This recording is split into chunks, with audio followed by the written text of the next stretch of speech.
Если вы хотите перевести слово «визерен» на сербский язык, у вас это не получится. А благодаря вам я узнала, что это слово значит, и я уже 25 лет каждый месяц езжу на визерен, потому что мои родители живут в Боснии. Когда вы мне жалуетесь и говорите: Борислава, нам надо ездить на визерен, у нас нет машины, я вспоминаю себя и думаю, сколько раз я на автобусе ездила, ждала на границе, иногда даже на поезде и часами ездила.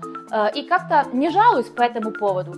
Я понимаю, что вам сложно ездить, но думала, что для русских 100-150 километров это какая-то маленькая раздалина от одного места до другого. И думала, что у вас большие города, и что вы реально можете ходить пешком час или полтора часа, а на машине это вообще смешно, или на автобусе, когда у вас большая команда и друзья рядом с вами. Еще в Боснии можно увидеть что-то красивое, купить что-то дешевле, чем в Сербии. И, конечно, если едете на своей машине, можете бензин заправить. Так что попытайтесь порадоваться этой поездкой. Не воспринимайте это как что-то должны, что-то, что вас мучит, а наоборот.